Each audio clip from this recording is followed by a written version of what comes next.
अजितदादांचा जो ऍक्सिडेंट होता तो एक अपघात होता का घात होता? एखाद्या व्यक्तीला आपल्याला जर मारायचं असेल तर सगळ्यात सोपा मार्ग कुठला असेल तर त्या व्यक्तीचा जो चालक आहे त्याला जर आपण मारलं तर विषय संपला. आता गाडीत असेल तर ड्रायव्हर, मोटरसायकलला असेल तर रायडर आणि विमानात असेल तर पायलट. काका मात्र आमचे त्या ठिकाणी गेलेले आहेत. त्यामुळे काकांच्या बाबतीत काय घडलं हे मला तरी माहिती पाहिजे. त्यांना माहिती नको असेल तर तो त्यांचा विषय आहे. इथं मला राजकीय कुठंच काय बोलायचं नाही. घातपात आहे का तर त्याची शंका 100% आहे.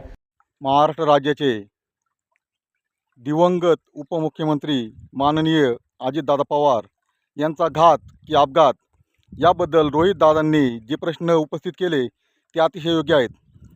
माझ्याही मनात या अपघाताबद्दल काही प्रश्न आहेत. ते असे, अगोदरच्या रात्री अजितदादा हे 4 व्हीलरने बारामतीला जाणार होते, परंतु त्याच वेळेस विदर्भातील शेतकऱ्यांची एक फाईल येणार होती. ती उशिरा आल्यामुळे त्यांना रात्रीचे निघण्याऐवजी त्यांना सकाळी विमानाने प्रवास करावा लागला.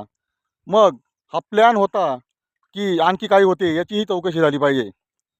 अपघात झाल्यानंतर ज्या मृतदेह फुगले, जळल्यानंतर मृतदेह हे फुगत नाहीत ही दुसरी एक शंका आहे. आणि विमानाशेजारी जी कागदपत्रे होती, एवढ्या मृतदेहांची जर राख झाली तर ते कागद का जळाले नाहीत हाही एक महत्त्वपूर्ण असा प्रश्न आहे. आणि महाराष्ट्रातील जनता प्रश्न उपस्थित करणारच, कारण महाराष्ट्रातील शेतकऱ्यांनी त्यांचा महत्त्वाचा असा विरोधी पक्षनेता सत्तेत असला तरीही सत्ताधाऱ्यांचे कान टोचणारा नेता गमावला आहे. त्यामुळे कांदा उत्पादक शेतकरी या नात्याने अजितदादांना पुन्हा एकदा भावपूर्ण श्रद्धांजली. आणि त्यांचा घात की अपघात याची ही चौकशी नक्की झाली पाहिजे. सौगंध मुझे इस मिट्टी की, मैं ये देश नहीं मिटने दूंगा. जय जवान जय किसान.